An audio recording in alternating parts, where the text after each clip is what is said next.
ಶಿವಮೊಗ್ಗ ಬಸವ ಕೇಂದ್ರದ ಅಂತರ್ಜಾಲದಲ್ಲಿ ಚಿಂತನ ಕಾರ್ತಿಕ ಕಾರ್ಯಕ್ರಮಕ್ಕೆ ಎಲ್ಲರಿಗೂ ಸ್ವಾಗತ. ಇದು ಅಲ್ಲಮ ಪ್ರಭುದೇವರ ಅನುಭವ ಮಾಲಿಕೆಯ ಉಪನ್ಯಾಸ ಕಾರ್ಯಕ್ರಮ. ಕಾರ್ಯಕ್ರಮದ ಆರಂಭಕ್ಕೆ ಶಿವಮೊಗ್ಗ ಅಕ್ಕನ ಬಳಗದ ಸದಸ್ಯರಿಂದ ಗುರುಕರಣ ತ್ರಿವಿಧಿ. ಓಂ ಶ್ರೀ ಗುರು ಬಸವಲಿಂಗಾಯ ನಮಃ. ಓಂ ಶ್ರೀ ಗುರು ಬಸವಲಿಂಗಾಯ ನಮಃ. ಓಂ ಶ್ರೀ ಗುರು ಬಸವಲಿಂಗಾಯ ನಮಃ. ಶ್ರೀ ಗುರುವೇ ಸತ್ಕ್ರಿಯದಾಗರವೇ ಸುಜ್ಞಾನ ಸಾಗರವೇ ಎನ್ನ ಮತಿಗೆ ಮಂಗಳವಿತ್ತು ರಾಗದಿಂಬೇಗ ಕೃಪೆಯಾಗು. ಗುರುವೇ ಭಕ್ತರ ಕಲ್ಪ ತರುವೆ ಸಜ್ಜನ ಮನೋಹರವೇ ನಿಜ ಭಕ್ತಿ ಜ್ಞಾನ ವೈರಾಗ್ಯ ಮಂದಿರವೇ ಮದ್ಗುರುವೇ ಕೃಪೆಯಾಗು.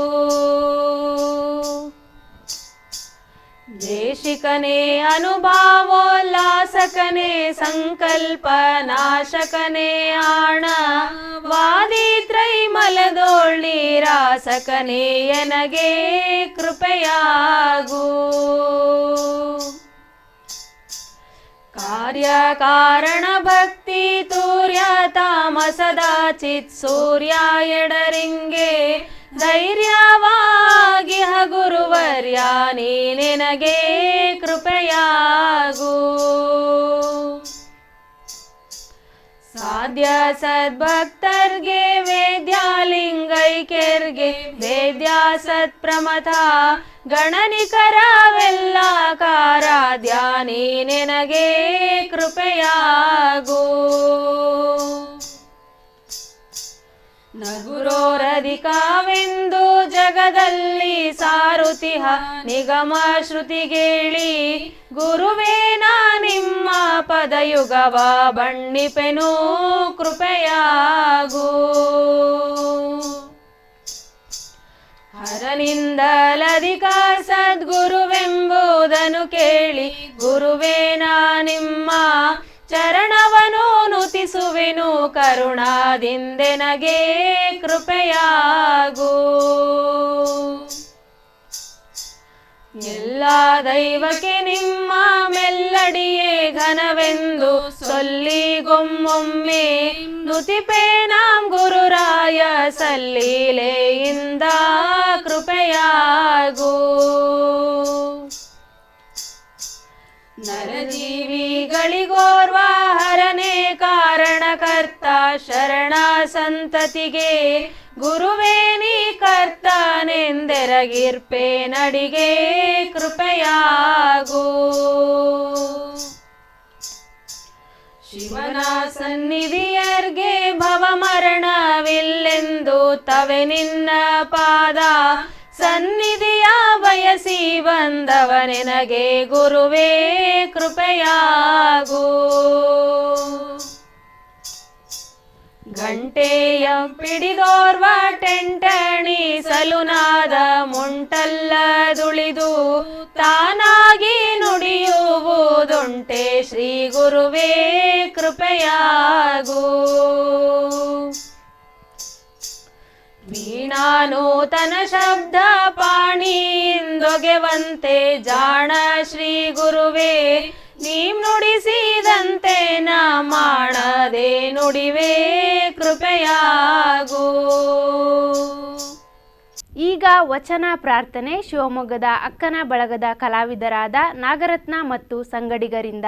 ಕಾಲುಗಳೆಂಬವು ಗಾಲಿ ಕಂಡಯ್ಯ, ಕಾಲುಗಳೆಂಬವು ಗಾಲಿ ಕಂಡಯ್ಯ, ದೇಹವೆಂಬುದು ತುಂಬಿದ ಬಂಡಿ ಕಂಡಯ್ಯ, ದೇಹವೆಂಬುದು ತುಂಬಿದ ಬಂಡಿ ಕಂಡಯ್ಯ, ಕಾಲುಗಳೆಂಬವು ಗಾಲಿ ಕಂಡಯ್ಯ, ಕಾಲುಗಳೆಂಬವು ಗಾಲಿ ಕಂಡಯ್ಯ. ಬಂಡಿಯ ಹೊಡೆವರೈವರು ಮಾನಸರು, ಬಂಡಿಯ ಹೊಡೆ ಒಬ್ಬರಿಗೊಬ್ಬರು ಸಮವಿಲ್ಲಯ್ಯ, ಒಬ್ಬರಿಗೊಬ್ಬರು ಸಮವಿಲ್ಲಯ್ಯ, ಒಬ್ಬರಿಗೊಬ್ಬರು ಸಮವಿಲ್ಲಯ್ಯ, ಒಬ್ಬರಿಗೊಬ್ಬರು ಸಮವಿಲ್ಲಯ್ಯ. ಅದರಿಚ್ಛೆಯನರಿತು ಹೊಡೆಯದಿದ್ದೊಡೆ, ಅದರಿಚ್ಛೆಯನರಿತು ಹೊಡೆಯದಿದ್ದೊಡೆ, ಅದರಚ್ಚು ಮುರಿಯಿತ್ತು ಗುಹೇಶ್ವರ, ಅದರಚ್ಚು ಮುರಿಯಿತ್ತು ಗುಹೇಶ್ವರ, ಅದರಚ್ಚು ಮುರಿಯಿತ್ತು ಗುಹೇಶ್ವರ, ಅದರಚ್ಚು ಮುರಿಯಿತ್ತು ಗುಹೇಶ್ವರ. ಕಾಲುಗಳೆಂಬವು ಗಾಲಿ ಕಂಡಯ್ಯ, ಕಾಲುಗಳೆಂಬವು ಗಾಲಿ ಕಂಡಯ್ಯ, ದೇಹವೆಂಬುದು ತುಂಬಿದ ಬಂಡಿ ಕಂಡಯ್ಯ, ದೇಹವೆಂಬುದು ತುಂಬಿದ ಬಂಡಿ ಕಂಡಯ್ಯ, ಕಾಲುಗಳೆಂಬವು ಗಾಲಿ ಕಂಡಯ್ಯ, ಕಾಲುಗಳೆಂಬವು ಗಾಲಿ ಕಂಡಯ್ಯ, ಕಾಲುಗಳೆಂಬವು ಗಾಲಿ ಕಂಡಯ್ಯ. ಇಂದಿನ ಉಪನ್ಯಾಸ ಮಾಲಿಕೆಯಲ್ಲಿ ಶರಣ ರವೀಶ್ ಕ್ಯಾತನಬೀಡು ಅವರು ಅಲ್ಲಮ ಪ್ರಭುದೇವರು ಸ್ಥಾಯಿ ಭಾವ ಎಂಬ ವಿಷಯ ಕುರಿತು ಉಪನ್ಯಾಸ ನೀಡಲಿದ್ದಾರೆ. ಶರಣ ರವೀಶ್ ಕ್ಯಾತನಬೀಡು ಅವರು ಅಖಿಲ ಭಾರತ ಶರಣ ಸಾಹಿತ್ಯ ಪರಿಷತ್ತಿನ ಚಿಕ್ಕಮಗಳೂರು ಜಿಲ್ಲಾ ಘಟಕದ ಅಧ್ಯಕ್ಷರಾಗಿದ್ದಾರೆ. ಬಸವ ಪಥದಲ್ಲಿ ನಂಬಿಕೆ ಇಟ್ಟು ಜೀವನ ರೂಪಿಸಿಕೊಂಡಿರುವ ಶರಣ ರವೀಶ್ ಅವರು 10 ಸಂಘಟನೆಗಳಲ್ಲಿ ಸಕ್ರಿಯವಾಗಿದ್ದಾರೆ. ಪರಮ ಪೂಜ್ಯರ ಅಲ್ಲಮನನ್ನು ಧ್ಯಾನಿಸುವ ಈ ಕಾರ್ಯದೊಳಗೆ ತಾವೆಲ್ಲರೂ ಭಾಗಿಯಾಗಿದ್ದೀರಿ. ತಮ್ಮೆಲ್ಲರನ್ನ ನಾನು ಪ್ರೀತಿಯಿಂದ ಶರಣಾರ್ಥಿಯನ್ನು ಹೇಳ್ತಾ, ಪೂಜ್ಯರಿಗೆ ಶರಣಾರ್ಥಿಯನ್ನು ಹೇಳ್ತಾ, ಅರಿವೇ ಅಲ್ಲಮನಾಗಿ ಗುರುವೇ ತತ್ವವಾದ ಈ ಪರಿಯ ನಡೆಯನ್ನು ಇಡೀ ಇಂಡಿಯಾದಲ್ಲೇ ಯಾರೂ ಕಂಡವರಿಲ್ಲ. ಅಲ್ಲಮನನ್ನು ಅರ್ಥೈಸುವುದು ಎಂದರೆ ಅದು ಬೆಳಕಿನಲ್ಲಿ ನಿಂತು ಬೆಳಕು ಹುಡುಕಿದಂತೆ, ಗಾಳಿಯಲ್ಲಿ ನಿಂತು ಉಸಿರುಗಟ್ಟಿದಂತೆ. ತಬ್ಬಿಬ್ಬು ಮಾಡುವ ಸಹಜ ವಿವೇಕವೂ ಆತನದು.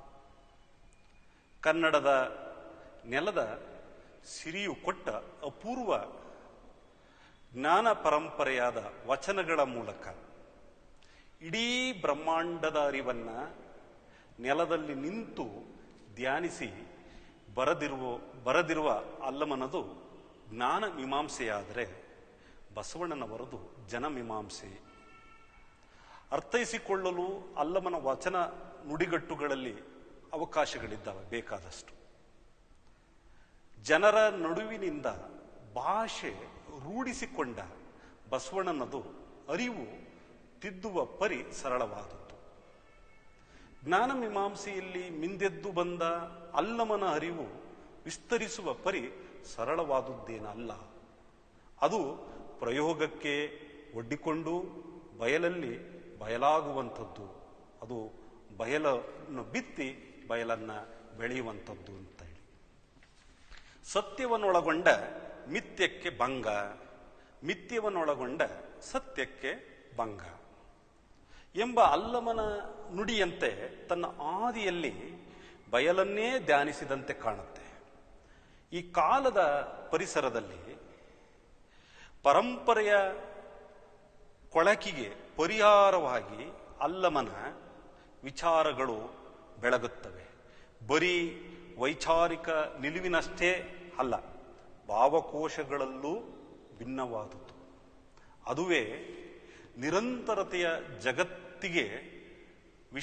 ಜಗತ್ತಿನ ಎಲ್ಲ ವಿಷಯಕ್ಕೆ ಮದ್ದು ಕೂಡ ಹೌದು. ಆಕರ್ಷಕವಾದ ನಾಗರಿಕತೆಯ ಎಲ್ಲ ವಿಕಾರಕ್ಕೆ ಪರಿಹಾರವಾಗಿ ಕೂಡ ಅಲ್ಲಮನ ವಿಚಾರಗಳು ನಮ್ಮ ನಡುವೆ ನಿಲ್ಲುತ್ತವೆ. ಆಚರಣೆಯ ಮೌಢ್ಯ, ಕ್ರೂರ ವಿಚಾರಗಳ ನಡವಳಿಕೆ ಹೊಸ ಬೆಳಕಿನ ಅಸ್ಮಿತೆಯಾಗಿ ಅಲ್ಲಮನ ವಿಚಾರಗಳು ಕಾಣುತ್ತವೆ. ಈ ವಿಚಾರಗಳಲ್ಲಿ ಅನೇಕ ವೈಚಾರಿಕ ಸವಾಲುಗಳಿವೆ. ಇಲ್ಲಿ ಅತ್ಯಂತ ಮುಖ್ಯ ಶಕ್ತಿ ಎಂದರೆ ಎದುರಿಗಿನ ನಿಜವಾದ ಬಾಳನ್ನ ಹಸನಾಗಿಸುವ ಕ್ರಮ. ಪ್ರಕೃತಿಯ ಸತ್ಯದ ಪರಿಚಯಿಸುವತ್ತ ವಾಸ್ತವ ಬದುಕಿನ ಕ್ರಮವನ್ನು ಅನುಸರಿಸುವಂತೆ ಮಾಡುವುದು ಕೂಡ. ಇದು ಪರಿಸರ ಧರ್ಮವೂ ಕೂಡ ಹೌದು. ಅಲ್ಲಮ ಒಬ್ಬ ನಿರಸನವಾದಿ. ನಿರಸನ ಈ ನೆಲದಲ್ಲಿ ಜನಿಸುವ ಪ್ರತಿ ವ್ಯಕ್ತಿಯಲ್ಲೂ ಇರಬೇಕು. ನಮ್ಮ ಇಂದ್ರಿಯಗಳು ದಕ್ಕಿಸಿಕೊಳ್ಳುವ ಅನುಭವಗಳು ಶುದ್ಧ ರೂಪದಲ್ಲಿ ದಾಖಲಾಗಬೇಕು. ಇದು ಕಾವ್ಯ ಮೀಮಾಂಸೆಯ ಮೊದಲ ಹಂತ. ಎಲ್ಲ ಅನುಭವಗಳು ನಮಗೆ ಇಂದ್ರಿಯಗಳ ಮೂಲಕವೇ ದೊರಕಬೇಕು. ಇದು ಜಗತ್ತಿನ ಸತ್ಯವೂ ಕೂಡ. ಮತ್ತೊಂದು ವಾದ ಭಾರತೀಯ ಮೀಮಾಂಸೆಯಲ್ಲಿ ಚರ್ಚೆಗೆ ಬರ್ತದೆ. ಇಂದ್ರಿಯಾತೀತ ಅನುಭವಗಳ ನೋಟವನ್ನ ಯಾವ ಆಕಾರದಿಂದ ಒಳಗೊಳ್ಳಬೇಕು, ಅವು ಶುದ್ಧವೋ ಅಶುದ್ಧವೋ ಎನ್ನುವ ಅಭಿಪ್ರಾಯ. ಪ್ರಕೃತಿ ಯಾವ ಮೂಲ ಆಕಾರದಿಂದ ಹುಟ್ಟಿದೆಯೋ ಆ ಮೂಲ ಆಕಾರದೊಂದಿಗೆ ಐಕ್ಯದ ದಾರಿ ಇರಬೇಕು ಎನ್ನುವ ವಾದವಾದರೆ, ಇಂದ್ರಿಯಾತೀತ ಅನುಭವಗಳು ಕೂಡ ಇಂದ್ರಿಯಗಳ ಮೂಲಕವೇ ದರ್ಶಿಸಬೇಕಲ್ವೇ? ಇಂದ್ರಿಯಗಳ ಅನುಭವವೇ ಅನುಸಂಧಾನದ ಮೂಲಕ ಇಂದ್ರಿಯಾತೀತ ದರ್ಶನವನ್ನ ತೋರಬೇಕು. ಅದುವೇ ಕರ್ಪೂರ ಗಿರಿಯ ಸವಿದಂತೆ, ಉರಿಯ ಗಿರಿಯ ಸವಿದಂತೆ ಅಂತೇಳಿ. ಚಲನರೂಪಿಯ ಇರುವಿಕೆಯ ನಿಲುವು ಹಾಗೂ ಮಾಡುವುದೇ ಆಗಿದೆ. ಚಲನರೂಪಿ ಅಲ್ಲಮ ಬಯಲನ್ನ ಬಯಸಿದವನಲ್ಲ, ಅವನೇ ಬಯಲಾದವನು. ನಿರ್ದಿಷ್ಟ ವಿಚಾರಗಳಿಂದ ನಾವು ಅಲ್ಲಮನನ್ನ ಹುಡುಕುವುದು ಸಾಧ್ಯವಿಲ್ಲ. ನಾವು ಈ ರೀತಿ ಆತನನ್ನ ಕಟ್ಟಿ ಹಾಕಲು ಪ್ರಯತ್ನಿಸಿದರೆ ಅಲ್ಲಮ ಅಲ್ಲಿ ನಿಲುಕುವುದಿಲ್ಲ. ಭಾರತೀಯ ಮನಚಿಂತನೆಗಳು ತೀರಾ ಸಣ್ಣದಾಗಿವೆ. ಅನೇಕ ಗೋಡೆಗಳನ್ನು ನಾವು ಕಟ್ಟಿಕೊಂಡಿವೆ. ಧರ್ಮ, ದೇವರು, ಜಾತಿವಾದ, ವೇದ, ಶಾಸ್ತ್ರ, ಪುರಾಣ, ದ್ವೈತ, ಅದ್ವೈತ, ಪ್ರೀತಿ, ಪ್ರೇತವಾದಗಳನ್ನು ಅವು ಬದುಕಾಗಿಸಿಕೊಂಡಿವೆ. ಆದ್ದರಿಂದ ಇಂಥ ಯಾವ ಮೂಲ ಮಾಂತ್ರಿಕೆಗೂ ಅಲ್ಲಮ ನಮ್ಮ ನಡುವೆ ಸಿಗೋದಿಲ್ಲ. ಬಯಲನ್ನ ಬಯಲರೂಪಿಯಾಗಿ ಕಾಣಬೇಕು. ಅದನ್ನ ನಾವು ನಿಸರ್ಗ ವಿವೇಕ ಎಂದು ಹೆಸರಿಸಬಹುದು. ಅತ್ಯಂತ ಅಲ್ಲಮನ ನಿಸರ್ಗ ವಿವೇಕದ ಎಚ್ಚರದ ಧ್ವನಿಯಾಗಿ ನಮ್ಮ ಮುಂದೆ ಅವನು ಕಾಣ್ತಾನೆ. ನಾವು ಕಟ್ಟಿಕೊಂಡ ಗೋಡೆಗಳನ್ನು ಕೆಡವದೆ ಅಲ್ಲಮನನ್ನ ನಾವು ಸಂಧಿಸಲಾರೆವು. ಮನುಷ್ಯನ ಒಳ ಹೊರಗಿನ ಅರ್ಥ ಲಭಿಸುವುದು ನಾವು ಶರೀರವನ್ನ ಹೇಗೆ ಬಳಸ್ತೇವೆ ಎನ್ನುವುದರ ಮೇಲೆ ನಿಂತಿದೆ. ಭೌತಿಕ ಯೌಗಿಕಗಳ ದೃಷ್ಟಿ ವಿಚಾರಗಳನ್ನು ಪಡೆಯಬೇಕು.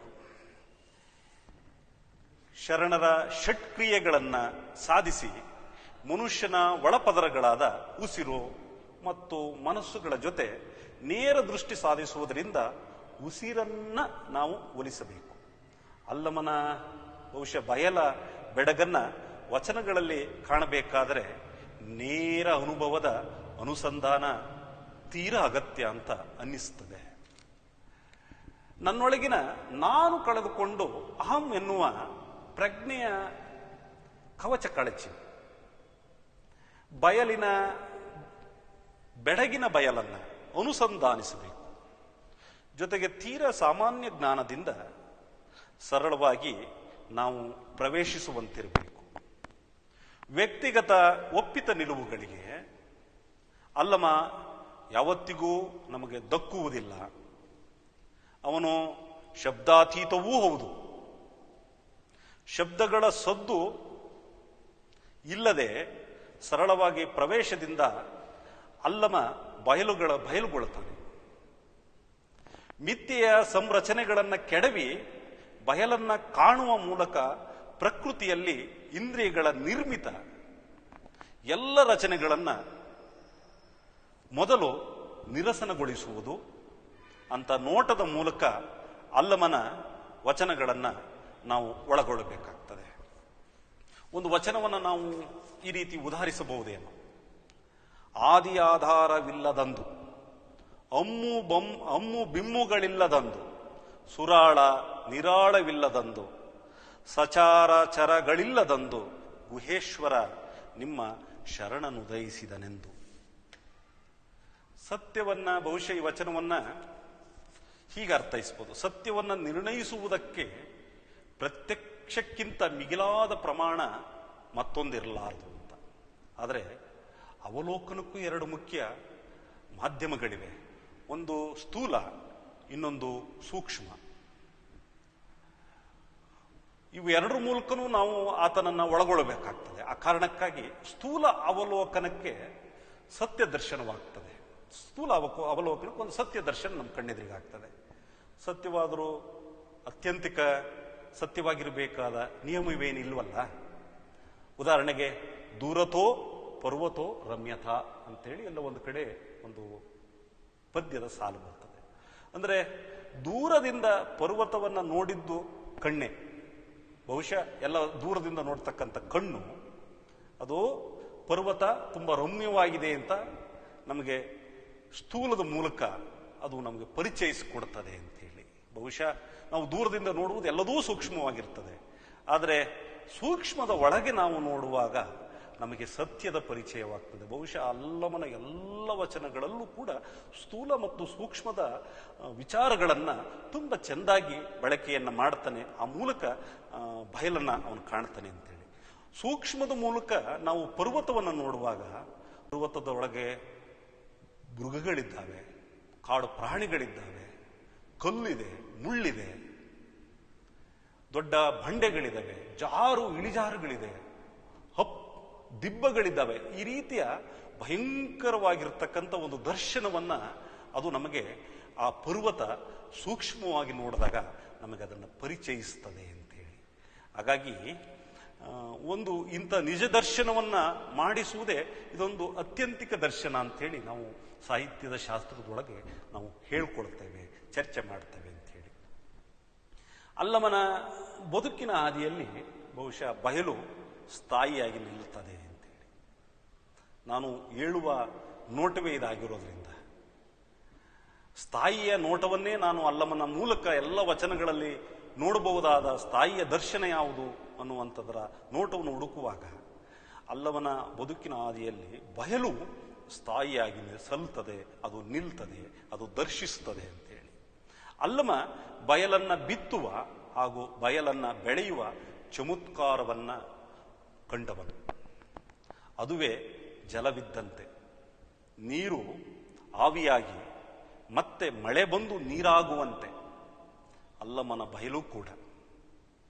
ಅಲ್ಲಿ ಎಲ್ಲವೂ ಇದೆ, ಅಲ್ಲಿ ಎಲ್ಲವೂ ಇಲ್ಲ. ಇಂಥದ್ದೊಂದು ಸಿದ್ಧಾಂತವನ್ನ ಬಯಲಿನ ಮೂಲಕ ಅಲ್ಲಮ ನಮ್ಮ ಬದುಕಿನ ಎಲ್ಲ ಸಾಕಾರಗಳನ್ನ ಆತ ಕಟ್ಟಿಕೊಡ್ತಾನೆ ಅನ್ನುವಂಥದ್ದು ಕೂಡ. ಆ ಕಾರಣಕ್ಕಾಗಿ ಅಲ್ಲಮನ ಪ್ರಭುದೇವರ ಸ್ಥಾಯಿ ಭಾವವೇ ಬಯಲು. ಆ ಬಯಲ ರೂಪಗಳನ್ನ ಪ್ರಭುದೇವರು ಬೇರೆ ಬೇರೆ ಸಂದರ್ಭಗಳಲ್ಲಿ ಅವರವರ ನೋಟಕ್ಕೆ, ಅವರವರ ಸಾಂದರ್ಭಿಕ ವಾತಾವರಣಕ್ಕೆ, ಚಾರಿತ್ರಿಕ ಚರಿತ್ರೆಗೆ, ಇತಿಹಾಸಕ್ಕೆ ಅವರು ನೋಡುವ ನೋಟಗಳು ಬೇರೆ ಬೇರೆ ಕಾಣ್ತದೆ. ಹಾಗಾಗಿ ನಮಗೆ ಸ್ಥಾಯಿ ಭಾವವೇ ಪ್ರಭುದೇವರ ವಚನಗಳ ಒಳಗೆ, ಅಲ್ಲಮರ ವಚನದ ಒಳಗೆ ಬಯಲಾಗಿ ಬಯಲನ್ನ ನಾವು ನೋಡಬಹುದು ಅನ್ನುವಂಥದ್ದು. ಆ ಕಾರಣಕ್ಕಾಗಿ ಬಯಲು ಬಹಳ ದೊಡ್ಡ ಅಲ್ಲಮರ ದರ್ಶನವನ್ನ ನೀಡ್ತದೆ ಅಂತೇಳಿ. ಭಾರತೀಯ ಸಿದ್ಧಾಂತದಲ್ಲಿ ರಸ ಸಿದ್ಧಾಂತವೂ ಒಂದು. ರಸ ಸಿದ್ಧಾಂತದಲ್ಲಿ ಅನೇಕ ಅದರಲ್ಲಿ ಬಹಳ ಅನೇಕ ಮಜಲುಗಳಿದ್ದಾವೆ, ಅನೇಕ ವಿಧಾನಗಳಿದ್ದಾವೆ, ಚರ್ಚೆಗಳಿದ್ದಾವೆ. ನಾನು ಆ ಚರ್ಚೆಗಳನ್ನು ಹುಡುಕ್ಲಿಕ್ಕೆ ಹೋಗೋದಿಲ್ಲ. ಅದರೊಳಗೆ ಒಂದು ಸ್ಥಾಯಿ ಭಾವವು ಇದ್ದೇ, ಆ ಸ್ಥಾಯಿ ಭಾವ ಇದೆ. ಆ ಷಡ್ ಸಿದ್ಧಾಂತದವೂ ಕೂಡ ರಸ ಸಿದ್ಧಾಂತದಲ್ಲಿ ಬರ್ತದೆ. ಷಡ್ ಸಿದ್ಧಾಂತವೂ ಕೂಡ ರಸ ಸಿದ್ಧಾಂತದೊಳಗೆ ಬರ್ತದೆ. ಬಹುಶಃ ಅದನ್ನು ನಾವು ಈ ರೀತಿ ಎಲ್ಲ ಕಂಡ್ಕೊಳ್ಬಹುದು. ಸಿಹಿ, ಕಹಿ, ಹುಳಿ, ಖಾರ, ಉಪ್ಪು ಹೀಗೆ ಕರಿಬಹುದೇನು. ಷಡ್ ಸಿದ್ಧಾಂತದ ಒಳಗೆ ನಾವು ಈ ಥರದ್ದೆಲ್ಲವನ್ನ ಕಾಣಬಹುದೇನು. ನಾನು ಆ ಚರ್ಚೆಗಳಿಗೆ, ರಸ ಸಿದ್ಧಾಂತದ ಸಾಹಿತ್ಯದ ಮೀಮಾಂಸೆಯ ಚರ್ಚೆ ಒಳಗೆ ನಾನು ಹೋಗುವುದಿಲ್ಲ. ಭಾವವು ರಸಪ್ರಸ್ಥಾನದಲ್ಲಿ ಬಳಕೆಯ ಪದ. ರಸಪ್ರಸ್ಥಾನದ ಒಳಗೆ ಭಾವ ಬಳಕೆಯ ಪದ ಕೂಡ. ಇಲ್ಲಿ ಎರಡು, ಭಾವ ಬೇರೆ, ಸ್ಥಾಯಿ ಬೇರೆ. ಸ್ಥಾಯಿಯನ್ನ ನೋಡುವ ನೋಟಕ್ಕೂ ಭಾವವನ್ನು ನೋಡುವ ನೋಟಕ್ಕೂ ಬೇರೆ ಬೇರೆ ಅರ್ಥಗಳನ್ನು ಅದು ಪಡ್ಕೊಳ್ತದೆ ಅಂತೇಳಿ. ಮೂಲ ಅರ್ಥ ಇರುವಿಕೆ. ಇಂದ್ರಿಯಗಳ ಮೂಲಕ ಸುಖ ದುಃಖದ ಮೂಲಕ ಒಂದು, ಮತ್ತೊಂದು ಚಿತ್ತದ ಮೂಲಕ ವಿಚಾರವನ್ನು ನಾವು ಪಡಿತೇವೆ ಅಂತೇಳಿ ಈ ರಸಪ್ರಸ್ಥಾನದೊಳಗೆ. ಇದನ್ನ ಭಾವ ಎಂದ್ರು, ಇದನ್ನು ನಾವು ಭಾವ ಎಂದ್ರು. ಇಲ್ಲಿ ಚಿತ್ತವೃತ್ತಿ ಮತ್ತೊಂದು ಮನೋವ್ಯವಹಾರ ಎನ್ನುವುದು ಕೂಡ ಎರಡು. ಇವುಗಳನ್ನು ಬಹುಶಃ ಇವು ಈ ರೀತಿ ಪ್ರಕಟಗೊಳ್ಳಬಹುದು ಇವು ಬೇರೆ ಬೇರೆ ಸಂದರ್ಭದೊಳಗೆ. ಪ್ರೀತಿ, ಭಯ, ಕ್ರೋಧ, ಚಿಂತೆ, ಔಚಿತ್ಯ, ಆಶ್ಚರ್ಯ, ನಾಚಿಕೆ, ಸ್ಪರ್ಶ, ಈ ರೀತಿಯ ರೂಪಗಳಲ್ಲಿ ಕೂಡ ಚಿತ್ತವೃತ್ತಿ ಮತ್ತು ಮನೋವೃತ್ತಿಗಳಲ್ಲಿ ಈ ರಸ ಪ್ರಸ್ಥಾನದ ಭಾವಗಳು ಅಥವಾ ಸ್ಥಾಯಿ ಭಾವಗಳು ನಮಗೆ ದರ್ಶನ ಆಗಬಹುದು ಅಂತೇಳಿ. ಸ್ಥಾಯಿ ಭಾವ ಎಂದರೆ ಶಾಶ್ವತವಾದದ್ದು, ಭಾವ ಎಂದರೆ ಚಿತ್ತ ವೃತ್ತಿಯ ವಿಶೇಷ ಅಂತಲೂ ಕೂಡ ನಾವು ಅದನ್ನು ನೋಡ್ಲಿಕ್ಕೆ ಸಾಧ್ಯ ಅಂತೇಳಿ. ಮನುಷ್ಯನ ಚಿತ್ತವೃತ್ತಿಗಳು ಬೇಕಾದಷ್ಟಿದ್ದಾವೆ, ಅನೇಕ ಅವು ಇದ್ದಾವೆ ಅಂಥೇಳಿ ನಾವು ಭಾವಿಸ್ಕೊಳ್ಬೋದು. ಆದರೆ ಎಲ್ಲದಕ್ಕೂ ಸಮಾನವಾದ ಪ್ರಾಧಾನ್ಯತೆ ಇರಬೇಕು. ನಾವು ಈ ಸಿದ್ಧಾಂತದ ಒಳಗೆ ನಾವು ನೋಡುವಾಗ ಎಲ್ಲದಕ್ಕೂ ಸಮವಾದ ಪ್ರಾಧಾನ್ಯತೆಗಳು ಇರಬೇಕು ಅನ್ನುವಂಥದ್ದು ಕೂಡ.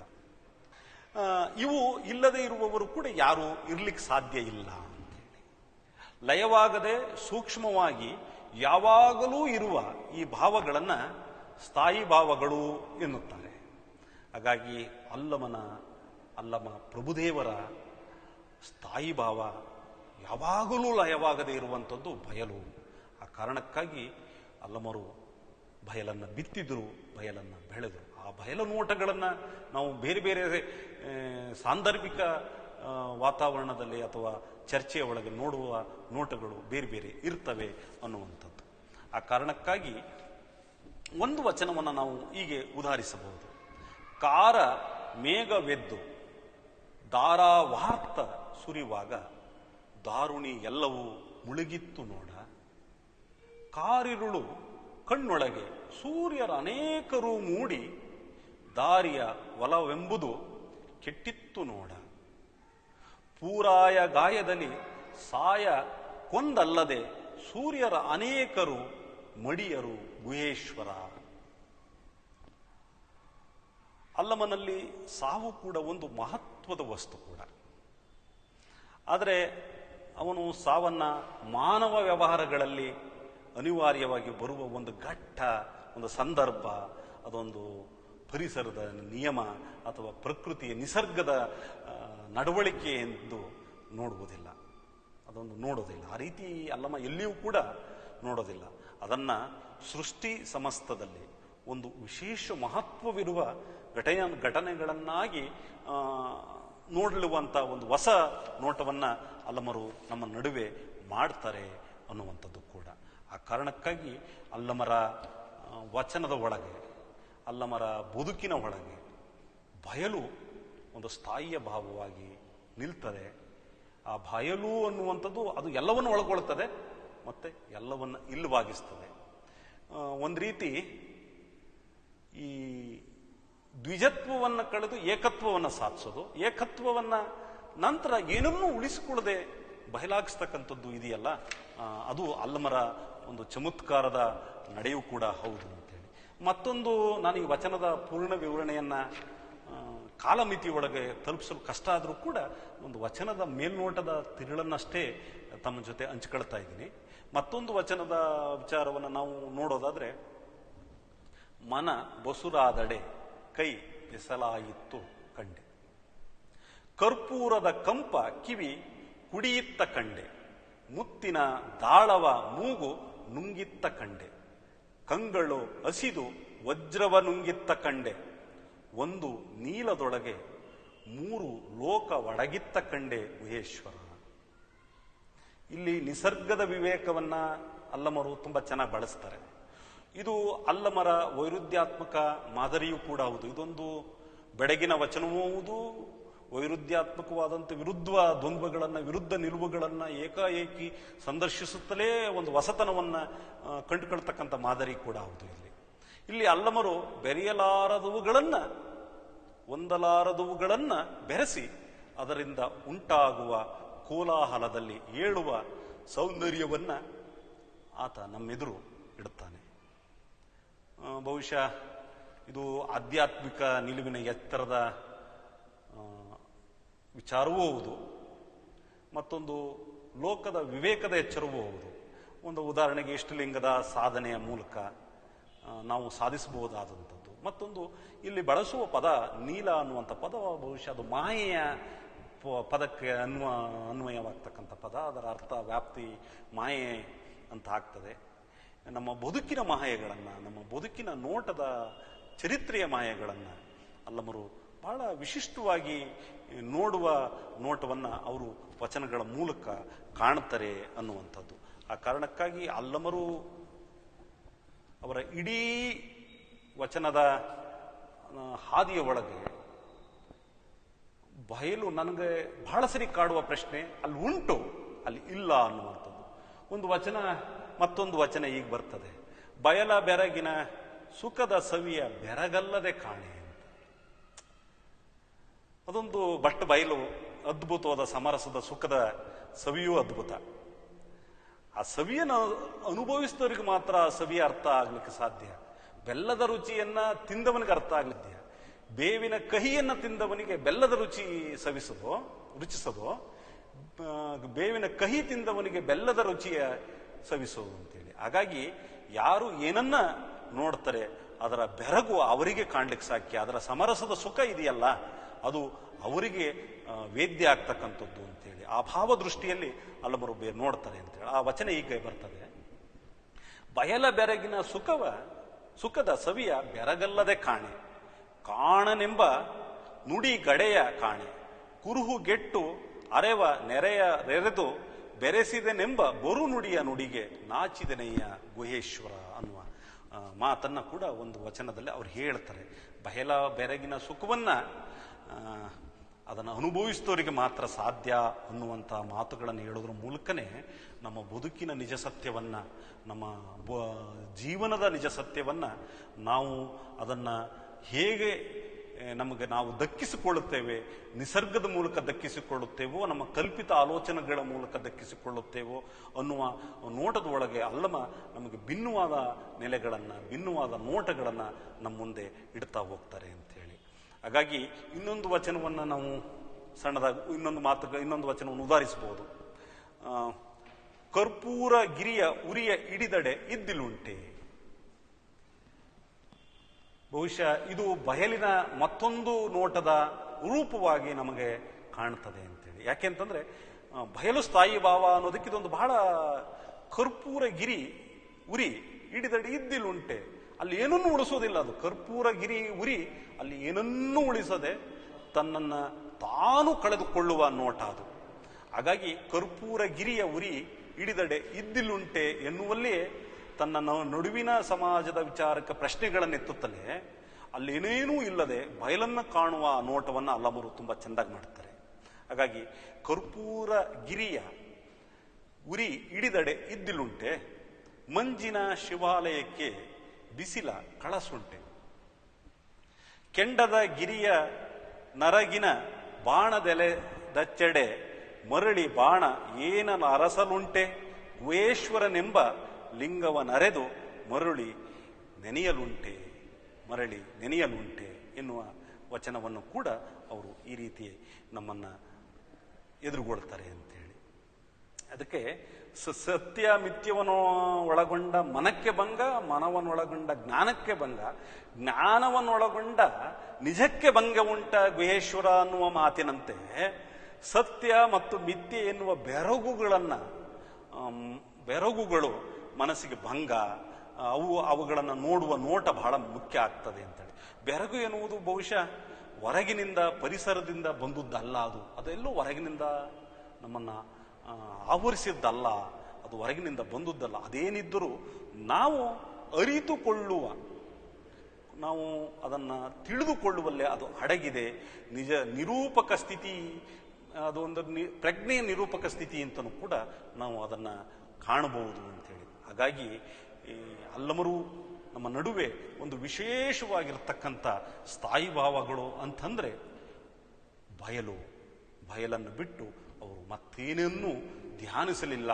ಹಾಗಂತ ಧ್ಯಾನಿಸಲಿಲ್ಲ ಅಂತಂದರೆ ಬಯಲು ಅಂದ ತಕ್ಷಣ ಅದು ಶೂನ್ಯ, ಅಲ್ಲೇನು ಇಲ್ಲ ಅಂತ. ಶೂನ್ಯ ಅಂದರೆ ಎಲ್ಲವನ್ನು ಒಳಗೊಂಡಿದೆ, ನಮ್ಮ ನಡುವೆ ಇರಬಹುದಾದ ಎಲ್ಲ ವಿಚಾರಗಳು ಅಲ್ಲಿವೆ ಅನ್ನುವಂಥದ್ದು. ಹಾಗಾಗಿ ಅಲ್ಲಮರ ಮತ್ತೊಂದು ವಚನವನ್ನು ನಾವು ಹೀಗೆ ಉದಾಹರಿಸಬಹುದೇನೋ ಅಂತೇಳಿ, ಬಯಲನೆ ಬಿತ್ತಿ ಬಯಲನೆ ಬೆಳೆದು ಬಯಲಾಗಿ ಬಯಲಾಯಿತಯ್ಯ. ಬಹುಶಃ ನಮ್ಮ ಪ್ರಪಂಚದ ದಾರ್ಶನಿಕರು ಬಯಲನ್ನ ಇಷ್ಟರ ಮಟ್ಟಿಗೆ ಧ್ಯಾನಿಸಿದ್ದೆಲ್ಲೂ ಇಲ್ಲ ಅಂತೇಳಿ. ಮತ್ತೆ ಅವರು ಮುಂದುವರೆದು ಹೇಳ್ತಾರೆ, ಬಯಲೇ ಜೀವನ, ಬಯಲೇ ಭಾವನೆ ಅಂತ. ಒಂದು ಜೀವನ ಕ್ರಮವೂ ಹೌದು, ಅದು ಭಾವನೆಯೂ ಹೌದು.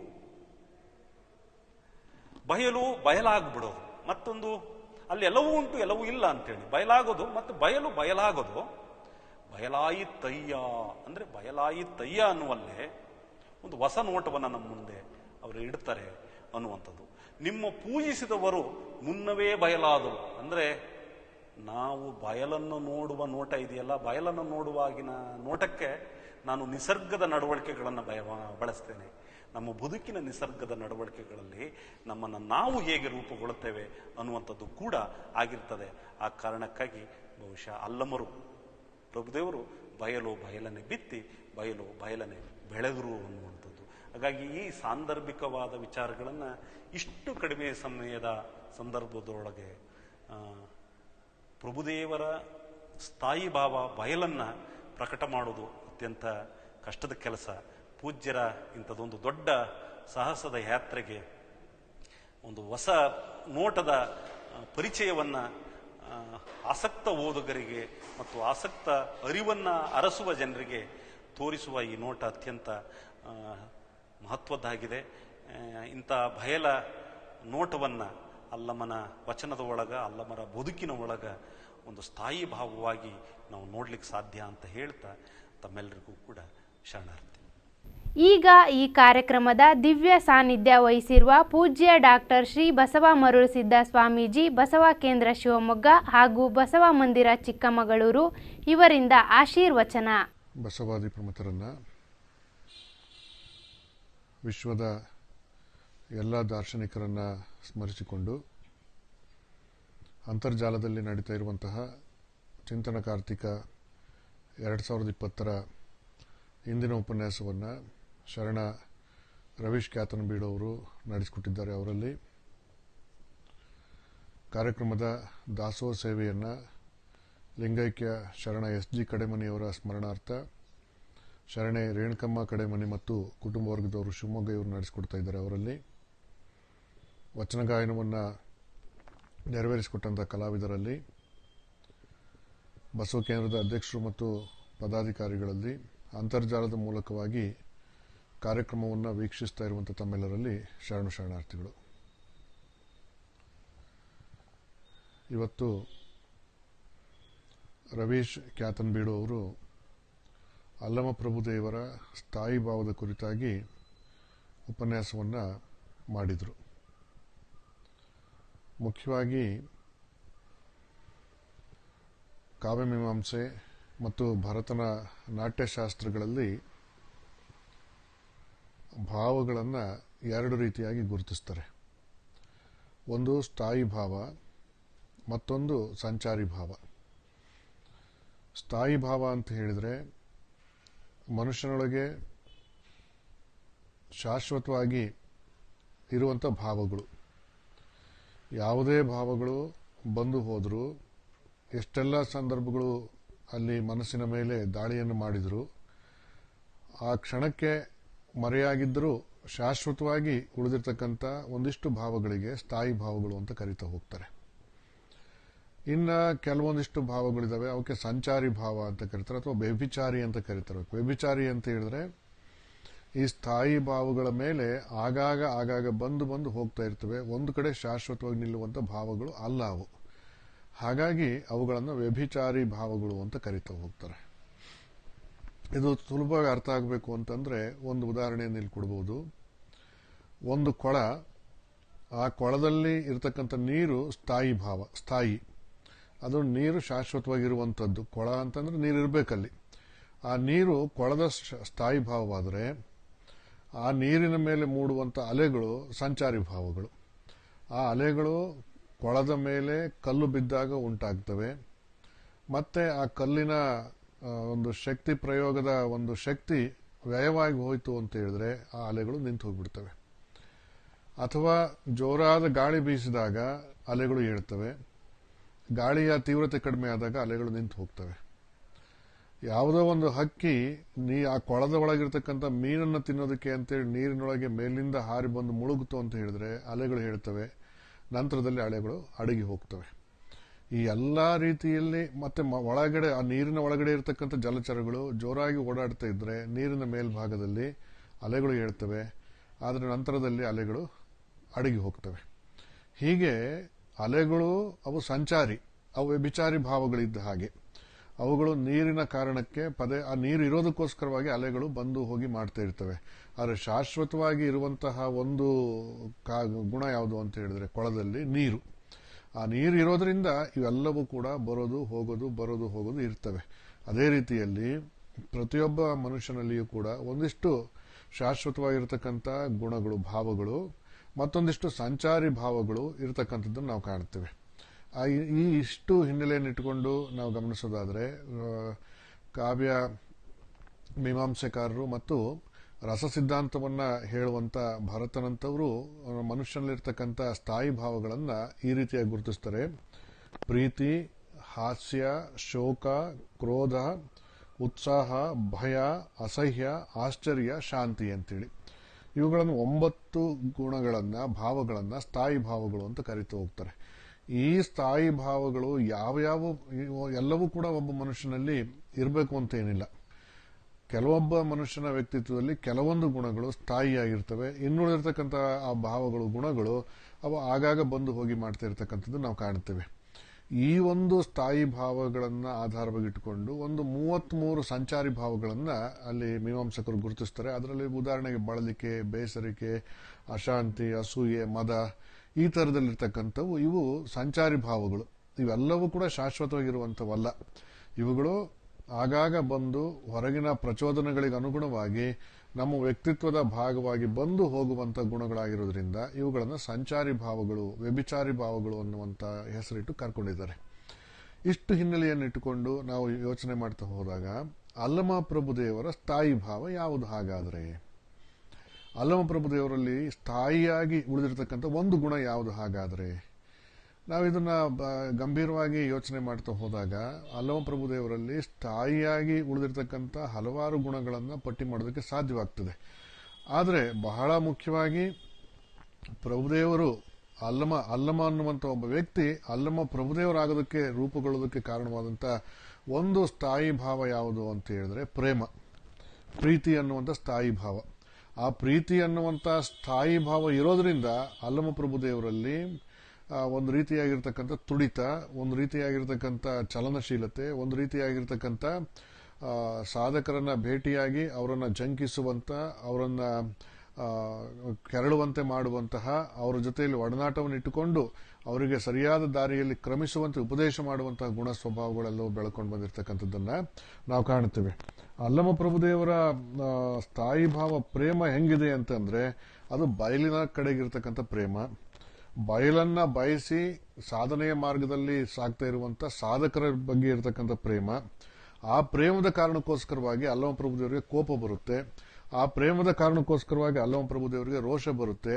ಆ ಪ್ರೇಮದ ಕಾರಣಕ್ಕೋಸ್ಕರವಾಗಿ ಅಲ್ಲಮ ಪ್ರಭುದೇವರಲ್ಲಿ ನಾನು ಸಂಚಾರ ಮಾಡಬೇಕು ಅನ್ನುವಂಥ ಅಪೇಕ್ಷೆ ಬಲವಾಗಿ ಉಂಟಾಗುತ್ತೆ. ಆ ಕಾರಣಕ್ಕೋಸ್ಕರವಾಗಿನೇ ಅಲ್ಲಮ ಪ್ರಭುದೇವರು ಎಲ್ಲಿಯೂ ಒಂದು ಕಡೆ ಶಾಶ್ವತವಾಗಿ ನಿಲ್ಲದೇನೆ, ಯಾವುದಕ್ಕೂ ಶಾಶ್ವತವಾಗಿ ಅಂಟಿಕೊಳ್ಳದೇನೆ ಸಂಚಾರ ಮಾಡಿಕೊಳ್ತಾ ಹೋಗುವಂಥದ್ದನ್ನ ನಾವು ಕಾಣ್ತಾ ಹೋಗ್ತೇವೆ.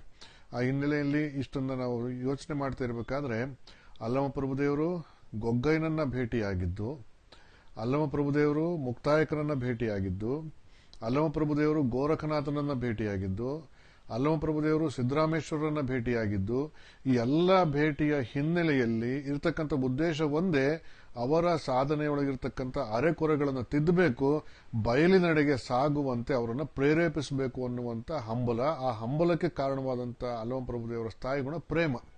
ಆ ಎಲ್ಲ ಸಾಧಕರೆಡೆಗಿರ್ತಕ್ಕಂಥ ಪ್ರೇಮ. ಲೋಕದ ಜೀವಿಗಳೆಲ್ಲರೂ ಕೂಡ ಬಯಲಿನ ಸ್ವಭಾವವನ್ನ, ಬಯಲನ್ನು ತಾವು ಆವಾಹಿಸಿಕೊಳ್ಳಬೇಕು, ಅವರೆಲ್ಲರೂ ಕೂಡ ಬಯಲೇ ಆಗಬೇಕು ಅನ್ನುವಂಥ ಬಲವತ್ತರವಾದಂಥ ಪ್ರೇಮ ಅಲ್ಲಮ ಪ್ರಭುದೇವರಿಗೆ ಇದ್ದಿದ್ರಿಂದಾಗಿ ಆ ಪ್ರೇಮದ ಕಾರಣಕ್ಕಾಗಿ ಅಲ್ಲಮ ಪ್ರಭುದೇವರು ಎಲ್ಲರನ್ನೂ ಭೇಟಿ ಆಗ್ತಾ ಹೋಗ್ತಾರೆ. ಆ ಭೇಟಿಯ ಒಳಗಡೆಗೆ ಸಂಚಾರಿಯಾಗಿ ಒಂದಿಷ್ಟು ಭಾವಗಳು ಬಂದು ಹೋಗ್ತಕ್ಕಂಥದ್ದನ್ನು ನಾವು ಕಾಣ್ತೇವೆ. ನೋಡಿ, ಅನಿಮಿಷನ ಒಂದು ಭೇಟಿಯ ಸಂದರ್ಭದಲ್ಲಿ ಅಲ್ಲಮ ಪ್ರಭುದೇವರಿಗೆ ಬರ್ತಕ್ಕಂಥ ಒಂದು ಸಂಚಾರಿ ಭಾವ ಯಾವುದು ಅಂತ ಆಶ್ಚರ್ಯ. ಅನಿಮಿಷ ಗುರು ಆತ ಹೆಂಗಿದ್ದಾನೆ ಅಂತ ಹೇಳಿದ್ರೆ, ಅಲ್ಲಿ ಹತ್ತಿರಕ್ಕೆ ಹೋದ್ರೆ ನೋಡಿದ್ರೆ ಕಣ್ಣಿಗೆ ಕಾಣ್ತಾ ಇದೆ, ಮುಟ್ಟೋದಕ್ಕೆ ಹೋದ್ರೆ ಸಿಗ್ತಾ ಇಲ್ಲ. ಆನಂತರದಲ್ಲಿ ಅಪಾರವಾಗಿರ್ತಕ್ಕಂಥ ಕಳೆ ಇದೆ, ಪರಮ ಶಾಂತಿಯ ಸ್ಥಿತಿಯಲ್ಲಿ ಕೂತ್ಕೊಂಡಿದ್ದಾನೆ. ಆದ್ರೆ ಹತ್ತಿರಕ್ಕೆ ಹೋಗಿ ಅದರಿಂದ ಬೋಧನೆ ಮಾಡಿಸಿಕೊಳ್ಳೋಣ ಅಂತ ಹೇಳಿದ್ರೆ ಬಾಯಿ ಬಿಟ್ಟು ಮಾತಾಡುವಂತ ಸ್ಥಿತಿಯಲ್ಲಿ ಇಲ್ಲ. ಗುರುಸ್ಥಳ ಅನ್ನುವಂಥದ್ದು ಅಲ್ಲಿ ಎಷ್ಟು ಆಶ್ಚರ್ಯಕರವಾಗಿದೆ ಅಂತ ಹೇಳಿದ್ರೆ, ಅಲ್ಲಮ ಪ್ರಭುದೇವರು ಅಂತಾರೆ, ಕಾಣಬಾರದ ಗುರು ಕಣ್ಣಿಗೆ ಗೋಚರವಾದರೆ ಎನಗಿದು ಸೋಜಿಗವಾಯಿತು ಅಂತೇಳಿ. ಅಷ್ಟು ಸೋಜಿಗ ಪಡುವಂತಹದ್ದು ಅದು. ಇಂದ್ರಿಯಗಳ ಬಹಿರಿಂದ್ರಿಯಗಳ ಸ್ಪರ್ಶಕ್ಕೆ ಸಿಗಲಾರದಿರುವ ಹಾಗೆ ಆ ಅಲ್ಲಮನ ಗುರು ಅನಿಮಿಷ ಕೂತ್ಕೊಂಡಿರ್ತಕ್ಕಂಥದ್ದನ್ನು ಗಮನಿಸ್ತಾರೆ. ಅಲ್ಲಿ ಲಿಂಗವನ್ನು ಪಡ್ಕೊಳ್ತಕ್ಕಂಥದ್ದು, ಆ ಲಿಂಗ ಅಲ್ಲಮನ ಕೈಗೆ ಬರುವಂಥದ್ದು, ಇವೆಲ್ಲವೂ ಕೂಡ ಆಶ್ಚರ್ಯಕರವಾದ ನೆಲೆ ಒಳಗೆ ನಡೆದಿರ್ತಕ್ಕಂಥ ಘಟನೆಗಳು. ಆ ಸಂದರ್ಭದಲ್ಲಿ ಅಲ್ಲಮನೊಳಗೆ ಆಶ್ಚರ್ಯ ತುಂಬಿ ಬರುತ್ತೆ. ಆಶ್ಚರ್ಯ ತುಂಬಿ ಬಂದು ಅಲ್ಲಿ ಆ ಆಶ್ಚರ್ಯ ಶಾಶ್ವತ ಉಳಿಯೋದಿಲ್ಲ.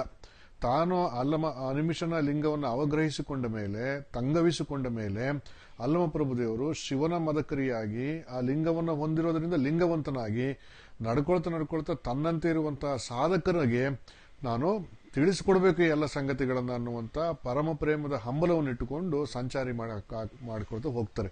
ಇಲ್ಲಿ ಮುಖ್ಯವಾಗಿ ಗಮನಿಸಬೇಕು, ಪ್ರೇಮ ಅನ್ನುವಂಥದ್ದು ಅಲ್ಲಮ ಪ್ರಭುದೇವರ ಸ್ಥಾಯಿ ಭಾವವಾದರೆ, ಆ ಪ್ರೇಮದ ಕಾರಣಕ್ಕೋಸ್ಕರವಾಗಿ ಸಂಚಾರ ಮಾಡ್ತಾ ಇರುವಂತಹ ಅಲ್ಲಮ ಪ್ರಭುದೇವರ ಚಲನಶೀಲತೆ ಇದೆಯಲ್ಲ, ಅದು ಕೂಡ ಅಲ್ಲಮ ಪ್ರಭುದೇವರ ಒಂದು ಸ್ಥಾಯಿ ಭಾವ.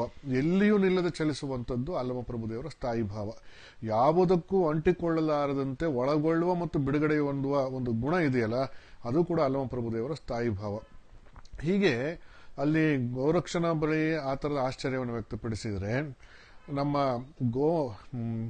ಗೊಗ್ಗಯ್ಯನ ಬಳಿಗೆ ಅಲ್ಲಮ ಪ್ರಭುದೇವರು ಬಂದಾಗ ಗೊಗ್ಗಯ್ಯನಿಗೆ ಹೇಳ್ತಾರೆ, ಗೊಗ್ಗಯ್ಯ ಬರೀ ಹೊರಗಿನ ಕೃಷಿಯನ್ನ ಮಾಡೋದ್ರಿಂದ ಏನು ಉಪಯೋಗ ಇಲ್ಲ ಕಣಪ್ಪ, ಅಂತರಂಗದ ಕೃಷಿಯನ್ನು ಮಾಡು ಅಂತೇಳಿ ಗೊಗ್ಗಯ್ಯನಿಗೆ ಬೋಧನೆಯನ್ನು ಮಾಡ್ತಾ ಇರಬೇಕಾದ್ರೆ ಅಲ್ಲಮ ಪ್ರಭುದೇವರಿಗೆ ಕಾಳಜಿ ಇರತಕ್ಕಂಥದ್ದನ್ನು ನಾವು ಕಾಣ್ತೇವೆ. ಗೊಗ್ಗಯ್ಯನ ಬಹಿರಂಗದ ಸಾಧನೆಗೆ ಅಷ್ಟೇ ಸೀಮಿತ ಮಾಡಿಕೊಂಡಿರ್ತಕ್ಕಂತಹ ಒಂದು ವ್ಯಕ್ತಿತ್ವವನ್ನು ನೋಡಿ ಅವನಿಗೆ ಕರುಣೆ ಬರುತ್ತೆ. ಕರುಣೆ ಬಂದು, ನೀನು ಮಾಡೋದಾದ್ರೆ ತನುವನ್ನ ತೋಟವ ಮಾಡು, ನೀನು ಹೊರಗಿನ ತೋಟ ಹೇಗೆ ಮಾಡ್ತೀಯೋ ಹಾಗೆ ಅಂತರಂಗವನ್ನು ಕೂಡ ತೋಟ ಮಾಡಿಕೋ, ಮನಸ್ಸು ಅನ್ನುವಂಥ ಗುದ್ದಲಿಯನ್ನು ಹಿಡಿ, ಭ್ರಾಂತಿ ಅನ್ನುವಂಥ ಬೇರುಗಳನ್ನು ಅಗೆದು ತೆಗೆದು ಬಿಸಾಕು, ಅಖಂಡ ಮಂಡಲವೆಂಬ ಬಾವಿಯಿಂದ ಅಂತ ಹೇಳಿದ್ರೆ ನಿನ್ನ ಬ್ರಹ್ಮರಂಧ್ರದಲ್ಲಿರ್ತಕ್ಕಂಥ ಪಶ್ಚಿಮ ಏನು ನಡುನೆತ್ತಿಲಿರ್ತಕ್ಕಂಥ ಬ್ರಹ್ಮರಂಧ್ರದಿಂದ ಬರ್ತಕ್ಕಂಥ ಅಮೃತ ರಸವನ್ನ ಸವಿದುಣ್ಣಬೇಕು. ನಿನ್ನ ಶರೀರದ ಎಲ್ಲ ಭಾಗಗಳಿಗೂ ಅದರ ಸವಿಯನ್ನು ಮುಣಿಸುವ ಹಾಗೆ ಈ ಅಖಂಡ ಮಂಡಲವೆಂಬ ಬಾವಿಯ ಮೂಲಕವಾಗಿ ಪವನವನ್ನೇ ರಾಟಾಳವನ್ನಾಗಿಟ್ಟುಕೊಂಡು ನೀನು ಆ ನೀರನ್ನು ಸೇದಿ ಸೇದಿ ಸೇದಿ ಸೇದಿ ಶರೀರದ ಎಲ್ಲ ಹೊಲಕ್ಕೆ ಹದವಾಗಿ ಹಾಕ್ತಾ ಹೋಗು, ಬ್ರಹ್ಮದ ಬೆಳೆಯನ್ನ ಬಿತ್ತು ಬೆಳಿ ಅನುಭವಿಸು ಅನ್ನುವಂಥ ಒಂದು ಕಾಳಜಿಯ ಮಾತುಗಳನ್ನ ಅಲ್ಲಿ ಗೊಗ್ಗಯ್ಯನಿಗೆ ಹೇಳ್ತಾರೆ. ಮುಂದುವರೆದು ಅಲ್ಲಿ ಅಲ್ಲಮ ಪ್ರಭುದೇವರು ಹೋಗುವಂತ ಸಿದ್ದರಾಮರ ಬಳಿಗೆ, ಆ ಮುಕ್ತಾಯಕನ ಬಳಿಗೆ ಹೋದಾಗ ಅಲ್ಲಿಯೂ ಕೂಡ ಅದೇ ರೀತಿಯಾಗಿರ್ತಕ್ಕಂಥ ಕಾಳಜಿ. ಎಷ್ಟು ಆ ಕಾಳಜಿ ಅಲ್ಲಿದೆ ಅಂತ ಹೇಳಿದ್ರೆ, ಮುಕ್ತಾಯಕ್ಕ ಅಲ್ಲಮನನ್ನ ಜಂಕಿಸಿ ನುಡಿದಾಗಲೂ ಕೂಡ, ಮುಕ್ತಾಯಕ್ಕ ಅಲ್ಲಮನ ಮನಸ್ಸಿಗೆ ನೋವಾಗುವ ಹಾಗೆ ತಿರಸ್ಕಾರದ ಭಾವದಿಂದ ಮಾತಾಡಿದ್ರು ಕೂಡ, ಅಲ್ಲಮನಿಗೆ ಒಂದು ರೀತಿಯಲ್ಲಿ ಯಾವುದೇ ಒಬ್ಬ ಸಾಮಾನ್ಯ ವ್ಯಕ್ತಿಗೆ ಮರ್ಮಾಘಾತ ಆಗುವ ಹಾಗೆ, ಚುಚ್ಚು ಮಾತೇನೋ ಅನ್ನುವ ಹಾಗೆ ನೀನು ಬರೇ ಮಾತಾಡ್ತಾ ಇದೀಯಾ, ನಿನ್ನ ಮಾತುಗಳಲ್ಲಿ ಪರಬ್ರಹ್ಮ ಅನ್ನುವಂಥದ್ದು ಮಾತಾಗಿ ಕಾಣ್ತಾ ಇದೆಯೇ ಹೊರತು ನಿಜವಾದ ನೆಲೆ ಇಲ್ಲ. ನಿಜವಾದ ನೆಲೆಯಲ್ಲಿ ಪರಬ್ರಹ್ಮದ ಸ್ಥಿತಿ ನಿನಗೆ ಪ್ರಾಪ್ತವಾಗಿದ್ರೆ ಇಷ್ಟೊಂದು ಮಾತಾಡ್ತಿರ್ಲಿಲ್ಲ ಅನ್ನುವ ರೀತಿ ಒಳಗೆ ಅಲ್ಲಮ್ಮನ ಸಾಧನೆಯನ್ನೇ ಅಲ್ಲಿ ಆಕೆ ತಿರಸ್ಕರಿಸಿ ಮಾತಾಡ್ತಾ ಇದ್ದಂಥ ಸಂದರ್ಭದಲ್ಲೂ ಕೂಡ ಅಲ್ಲಮ ಪ್ರಭುದೇವರು ಕೋಪಕ್ಕೆ ಒಳಗಾಗೋದಿಲ್ಲ, ಸಮಾಧಾನ ಚಿತ್ತನಾಗಿ ಆಕೆಗೆ ಮಾರ್ಗದರ್ಶನ ಮಾಡುವಂಥದ್ದನ್ನು ಗಮನಿಸಿದಾಗ ಅಲ್ಲಿ ಅಲ್ಲಮ ಪ್ರಭುದೇವರಲ್ಲಿದ್ದಂಥ ಒಂದು ಸಂಚಾರಿ ಗುಣ ಒಂದು ಸಮಾಧಾನ ಆಗಿತ್ತು. ಆದರೆ ಆ ಸಂಚಾರಿ ಗುಣಕ್ಕೆ ಪ್ರೇರಣೆಯಾಗಿರ್ತಕ್ಕಂಥ ಒಂದು ಸ್ಥಾಯಿ ಭಾವ ಆಗೋದು ಪ್ರೇಮ, ಮತ್ತೆ ಪ್ರೇಮ. ಬಯಲಿನ ಕಡೆಗೆ ಮುಕ್ತಾಯಕ್ಕನಿಗೆ ಮಾರ್ಗದರ್ಶನ ಮಾಡಬೇಕು ಅನ್ನುವಂಥ ಪ್ರೇಮ. ಆ ಪ್ರೇಮದವನ್ನೇ ಹೃದಯದೊಳಗೆ ತುಂಬಿಕೊಂಡು ನಾನು ಕಂಡಂತ ಬಯಲನ್ನ ಲೋಕದ ಸಾಧಕರೆಲ್ಲರೂ ಕಾಣಲಿ ಅಂತೇಳಿ ಸಿದ್ದರಾಮರ ಬಳಿಗೆ ಹೋಗ್ತಾರೆ. ಸಿದ್ದರಾಮೇಶ್ವರರ ಹತ್ರ ಅಂತೂ ಕೋಪಾವಿಷ್ಟರಾಗಿ ಅಲ್ಲಿ ಸಿದ್ದರಾಮರನ್ನು ಜಂಕಿಸ್ತಾರೆ, ಸಿದ್ದರಾಮರನ್ನ ಹಂಗಿಸ್ತಾರೆ, ಸಿದ್ದರಾಮರನ್ನ ಮೂದಲಿಸ್ತಾರೆ. ಅವರ ಶಿಷ್ಯರೆಲ್ಲರೂ ಸೇರಿಕೊಂಡು ಅಲ್ಲಮ ಪ್ರಭುದೇವರಿಗೆ ಕಲ್ಲುಗಳನ್ನು ತಗೊಂಡು ಹೊಡೆದ್ರೆ ಆ ಯಾವ ಕಲ್ಲುಗಳ ಪೆಟ್ಟು ಕೂಡ ನನಗೆ ಬೀಳಲಿಲ್ಲ ಅನ್ನುವ ಹಾಗೆ ಅಲ್ಲಮ ಪ್ರಭುದೇವರು ನಿರ್ಲಿಪ್ತನಾಗಿ ನಿಂತುಕೊಳ್ತಾರೆ. ಅದನ್ನ ಬಹಳ ಧ್ವನಿಪೂರ್ಣವಾಗಿ ಚಾಮರಸ ಚಿತ್ರಿಸ್ತಾ ಹೋಗ್ತಾನೆ. ಕಲ್ಲುಗಳಿಂದ ಆ ಶಿಷ್ಯರೆಲ್ಲರೂ ಹೊಡೆದ್ರೆ, ಸಿದ್ದರಾಮ ಶಿಷ್ಯರೆಲ್ಲರೂ ಹೊಡೆದ್ರೆ ಅಲ್ಲಮ ಪ್ರಭುದೇವರಿಗೆ ಒಂದು ಕಲ್ಲು ಪೆಟ್ಟುಗಳು ಬೀಳಲಿಲ್ಲ, ಕಲ್ಲುಗಳು ರಾಶಿ ಬಿತ್ತು. ಆ ರಾಶಿಯ ಮೇಲ್ಗಡೆ ಪ್ರಭುದೇವರು ನಗ್ತಾ ನಿಂತಿದ್ದ ಅಂತ ಹೇಳಿ. ಅಂದ್ರೆ ಇವೆಲ್ಲ ಸಾಂಕೇತಿಕವಾಗಿ ಹೇಳುವಂಥದ್ದು ಏನು ಅಂತ ಹೇಳಿದ್ರೆ, ಇಂಥ ಕಠಿಣ ಸಂದರ್ಭಗಳು ಬಂದಾಗಲೂ ಕೂಡ ಅದನ್ನು ಮನಸ್ಸಿಗೆ ಹಚ್ಚಿಕೊಳ್ಳಲಾರದಂತೆ ಅತ್ಯಂತ ಆತ್ಮವಿಶ್ವಾಸದಿಂದ ನಿಲ್ಲಬೇಕು ಅನ್ನುವಂಥದ್ದು. ಸಿದ್ದರಾಮೇಶ್ವರರು ಅವತ್ತಿನ ಕಾಲಕ್ಕೆ ಬಹಳ ದೊಡ್ಡ ಜಗದ್ಗುರು. ಅಂತ ಜಗದ್ಗುರುಗಳನ್ನ ಹೋಗಿ ಮೂದಲಿಸಿದ್ರೆ ಅವ್ರ ಶಿಷ್ಯಂದ್ರು ಸುಮ್ಮನೆ ಬಿಟ್ಟಾರೆ? ಅವರೆಲ್ಲರೂ ಕೂಡ ಕೋಪಾವಿಷ್ಟರಾಗಿ ಅಲ್ಲಮ ಪ್ರಭುದೇವರ ಮೇಲೆ ದಾಳಿ ಮಾಡಿದ್ದಾರೆ. ಹಾಗೆ ದಾಳಿ ಮಾಡಿದಂಥ ಸಂದರ್ಭದೊಳಗೆ ಅಲ್ಲಮ ಪ್ರಭುದೇವರು ವಿಚಲಿತರಾಗದಂತೆ ಅತ್ಯಂತ ಆತ್ಮವಿಶ್ವಾಸದಿಂದ ನಿಂತಿದ್ದು ಅಲ್ಲಮ ಪ್ರಭುದೇವರು ಒಂದು ಸಂಚಾರಿ ಭಾವ. ಅದೆಲ್ಲ ನೋವನ್ನ, ಅದೆಲ್ಲ ಅವಮಾನಗಳನ್ನು ಸಹಿಸಿಕೊಂಡು ಸಿದ್ದರಾಮನಿಗೆ ಸರಿಯಾದ ಮಾರ್ಗದಲ್ಲಿ ನಡೆಯುವಂತ ರೀತಿಯೊಳಗೆ ಕೈ ಹಿಡಿದು ಕಲ್ಯಾಣಕ್ಕೆ ಕರ್ಕೊಂಡು ಬಂದಿದೆಯಲ್ಲ, ಅದು ಸ್ಥಾಯಿ ಭಾವ. ಆ ಪ್ರೇಮದ ಕಾರಣಕ್ಕೋಸ್ಕರವಾಗಿ ಅಲ್ಲಮ ಪ್ರಭುದೇವರು ಸಿದ್ದರಾಮರನ್ನ ಕರ್ಕೊಂಡು ಸೀದಾ ಕಲ್ಯಾಣಕ್ಕೆ ಬರುವಂತದ್ದು. ಅಲ್ಲಿ ಬಸವಣ್ಣನವರ ಮನೆಗೆ ಹೋದಂತ ಸಂದರ್ಭದಲ್ಲಿ ಕೋಪದಿಂದ ಬಸವಣ್ಣ ಲಿಂಗ ಪೂಜೆ ಮಾಡೋದೇ ಮುಖ್ಯ ಅಂತ ಭಾವಿಸಿಕೊಳ್ಳೋದಾದ್ರೆ ಇಂಥವ್ರ ಮನೆಗೆ ನಾನು ಬರೋದಿಲ್ಲ ಅಂತ ಹೇಳಿ ಕೋಪದಿಂದ ಅಲ್ಲಮ ಪ್ರಭುದೇವರು ಮಾತಾಡ್ತಕ್ಕಂಥ ಮಾತುಗಳಾಗ್ಲಿ, ಇವೆಲ್ಲವೂ ಕೂಡ ಒಂದು ರೀತಿಯಲ್ಲಿ ಬಸವಣ್ಣನವರಲ್ಲಿದ್ದಂಥ ಓರೆಕೋರೆಯನ್ನು ತಿದ್ದೋದಕ್ಕೋಸ್ಕರವಾಗಿ, ಸಿದ್ದರಾಮರಲ್ಲಿದ್ದಂಥ ಓರೆಕೋರೆಗಳನ್ನು ತಿದ್ದೋದಕ್ಕೋಸ್ಕರವಾಗಿ ಮಾಡಿರ್ತಕ್ಕಂಥ ಅವಧರಿಸಿಕೊಂಡಂತ ಸಂಚಾರಿ ಭಾವಗಳೇ ಹೊರತು ಅವರಲ್ಲಿದ್ದಂಥ ಸ್ಥಾಯಿ ಭಾವ ಅಂತಂದ್ರೆ ಮತ್ತೆ ಮತ್ತೆ ಮತ್ತೆ ಮತ್ತೆ ಪರಮ ಪ್ರೇಮ, ಅದಲ್ಲದೆ ಬೇರೆ ಏನೂ ಇಲ್ಲ. ಗೋರಖನಾಥನನ್ನ ಭೇಟಿಯಾದಾಗ ಬಂದಂತ ಚರ್ಚೆ ಮಾಡಿದಂಥ ಸ್ಥಿತಿಗತಿಗಳು ಕೂಡ ಅದೇ ರೀತಿಯ ಪ್ರೇಮದ ಕಾರಣಕ್ಕಾಗಿ ಬಂದಂಥದ್ದು. ಅಕ್ಕಮಹಾದೇವಿಯನ್ನ ಮೂದಲಿಸುವಂತ ಸಂದರ್ಭದಲ್ಲಿ ನಿಷ್ಠುರವಾಗಿ ಪ್ರಶ್ನೆ ಮಾಡುವಂತ ಸಂದರ್ಭದಲ್ಲಿ ಅಲ್ಲಮ ಪ್ರಭುದೇವರಲ್ಲಿ ಇದ್ದದ್ದು ಕೂಡ ಅದೇ ರೀತಿಯಾಗಿರ್ತಕ್ಕಂಥ ಪ್ರೇಮವೇ ಸ್ಥಾಯಿಯಾಗಿದ್ದದ್ದು ಅನ್ನುವಂಥದ್ದನ್ನು ನಾವು ಗಮನಿಸಬೇಕಾಗ್ತದೆ. ಹೀಗೆ ನಾವು ನೋಡ್ತಾ ಹೋದ್ವಿ ಅಂತ ಹೇಳಿದ್ರೆ ಪ್ರಭುದೇವರ ಒಂದು ಸ್ಥಾಯಿ ಭಾವ ಪರಮ ಪ್ರೇಮ, ಎಲ್ಲರನ್ನೂ ಕೂಡ ಬಯಲಿನಡೆಗೆ ಕೊಂಡೊಯ್ಯಬೇಕು ಅನ್ನುವಂಥ ಪ್ರೇಮ ಅಲ್ಲಮ ಪ್ರಭುದೇವರ ಸ್ಥಾಯಿ ಭಾವ. ಅವರು ಕೆಲವರನ್ನು ಬಹಳ ಸಿಟ್ಟಾಗಿ ಮಾತಾಡುತ್ತಾರೆ ಅಲ್ಲಮ ಪ್ರಭುದೇವರು. ಕವಿತ್ವ ಸಾಧಕರೆಲ್ಲ ಕಳವಳಿಸಿ ಹೋದರು, ವಿದ್ಯಾ ಸಾಧಕರೆಲ್ಲರೂ ಬುದ್ಧಿಹೀನರಾದರು, ಪವನ ಸಾಧಕರೆಲ್ಲರೂ ಹದ್ದುಕಾಗಿಗಳಾದರು, ಜಲ ಸಾಧಕರೆಲ್ಲ ಕಪ್ಪೆ ಮೀನುಗಳಾದರು, ಅನ್ನ ಸಾಧಕರೆಲ್ಲ ಭೂತ ಪ್ರಾಣಿಗಳಾದರು, ಬಸವಣ್ಣ ಸದ್ಗುರು ಸಾಧಕನಾಗಿ ಸ್ವಯಲಿಂಗವಾದ ಕಾರಣ ಗುಹೇಶ್ವರ. ಇಲ್ಲಿ ಅಲ್ಲಮ ಪ್ರಭುದೇವರು ಕವಿತ್ವವನ್ನು ಅಲ್ಲಗಳಿತಾರೆ ಅಂತಲ್ಲ, ಅಥವಾ ವಿದ್ಯೆಯನ್ನು ಅಲ್ಲಗಳಿತಾರೆ ಅಂತಲ್ಲ, ಅಥವಾ ಪವನ ಸಾಧನೆಯನ್ನು ಮಾಡತಕ್ಕಂಥ ಪ್ರಾಣಾಯಾಮವನ್ನು ಅಲ್ಲಗಳಿತಾರೆ ಅಂತಲ್ಲ, ಆಮೇಲೆ ಜಲವನ್ನ ಬಳಸಿಕೊಂಡು ಸಾಧನೆಯ ವಿವಿಧ ಪಟ್ಟುಗಳನ್ನು ಕಲ್ತಿರ್ತಕ್ಕಂಥವರ ಸಿದ್ಧಿಯನ್ನು ಅಲ್ಲಗಳಿತಾರೆ ಅಂತಲ್ಲ. ಆದ್ರೆ ಈ ಎಲ್ಲಾ ಸಾಧನೆ ಸಿದ್ಧಿಗಳು ಕೂಡ ಒಂದು ಮಿತಿಯನ್ನು ಹೊಂದಿರತಕ್ಕಂಥವು. ಅವುಗಳು ನಮ್ಮ ಮಿತಿಯನ್ನ ಮೀರಿ, ಈ ಶರೀರದ ಲೋಕದ ಮಿತಿಯನ್ನು ಮೀರಿ ಬಯಲಿನಡೆಗೆ ಸಾಗುವಂತಹ ಒಂದು ಸಾಧನೆಯ ಮಾರ್ಗವನ್ನು ನಮಗೆ ಹೇಳ್ಕೊಡೋದಿಲ್ಲ, ತೋರಿಸೋದಿಲ್ಲ ಅನ್ನೋ ಕಾರಣಕ್ಕೋಸ್ಕರವಾಗಿ ಅಂತ ಕಳವಳವನ್ನ, ಬುದ್ಧಿಹೀನತೆಯನ್ನ, ಹದ್ದುಕಾಗೆಗಳಾಗುವಂತಹದ್ದನ್ನ, ಮೀನು ಮೊಸಳೆ ಕಪ್ಪೆಗಳಂತೆ ಬದುಕುವಂತದ್ದನ್ನ, ಮತ್ತೆ ಅನ್ನಕ್ಕೋಸ್ಕರವಾಗಿ ಭೂತ ಪ್ರಾಣಿಗಳ ರೀತಿಯಲ್ಲಿ ವರ್ತಿಸುವಂತದ್ದನ್ನ ಬಿಟ್ಟು ಅವೆಲ್ಲವುಗಳ ಆಚೆಗೆ ಸದ್ಗುರುವಿನ ಮಾರ್ಗದಲ್ಲಿ ಸಾಗಿದರೆ ಲಿಂಗವೇ ನಾನಾಗಬಹುದು. ಯಾವುದು ಈ ಜಗತ್ತಿನ ಸಮಸ್ತಕ್ಕೂ ಆಧಾರ, ಕಾರಣ ಮತ್ತು ಅದನ್ನು ತನ್ನೊಳಗೆ ಲಯ ಮಾಡಿಕೊಳ್ಳುವಂಥದ್ದಿದೆಯೋ ಆ ಮಹಾಲಿಂಗವೇ ತಾನಾಗೋದಕ್ಕೆ ಸಾಧ್ಯವಾಗ್ತದೆ. ಅದಾಗಿದ್ದು ಬಸವಣ್ಣ ಅನ್ನುವಂಥ ಮಾತನ್ನ ಈ ವಚನದಲ್ಲಿ ಹೇಳ್ತಾ ಹೋಗ್ತಾರೆ. ಅಂದ್ರೆ ಒಟ್ಟಾರೆ ಇಂಥ ಮಾತುಗಳನ್ನೆಲ್ಲ ನಾವು ಗಮನಿಸ್ತಾ ಹೋದಾಗ ಅಲ್ಲಮ ಪ್ರಭುದೇವರಲ್ಲಿ ಇದ್ದಿದ್ದೇನಪ್ಪಾ ಅಂತ ಹೇಳಿದ್ರೆ, ಸಾಧನೆಯ ಮಾರ್ಗದಲ್ಲಿ ತಪ್ಪಿ ನಡೀತಾ ಇದ್ದಂಥವ್ರನ್ನ ತಿದ್ದಿ ಸರಿಯಾದ ಮಾರ್ಗದಲ್ಲಿ ಹೋಗುವಂತೆ, ಕ್ರಮಿಸುವಂತೆ ಮಾಡಬೇಕು ಅನ್ನುವಂಥ ಒಂದು ಹಂಬಲ, ಪ್ರೇಮ ಅನ್ನುವಂಥದ್ದನ್ನ ನಾವೆಲ್ಲ ಅರ್ಥ ಮಾಡಿಕೊಳ್ಬೇಕು. ಆ ದೃಷ್ಟಿಯಿಂದ ಅಲ್ಲಮ ಪ್ರಭುದೇವರಲ್ಲಿರ್ತಕ್ಕಂಥ ಎಲ್ಲಾ ಗುಣಗಳನ್ನ ಒಟ್ಟಾರೆಯಾಗಿ, ಇವೆಲ್ಲ ಸಂಚಾರಿಯಾಗಿ ಬರುವಂತಹ ಹಲವಾರು ಗುಣಗಳು, ಆದ್ರೆ ಸ್ಥಾಯಿಯಾಗಿ ಉಳಿದಿರ್ತಕ್ಕಂಥ ಒಂದೇ ಗುಣ ಅಂತ ಹೇಳಿದ್ರೆ ಪರಮ ಪ್ರೇಮ.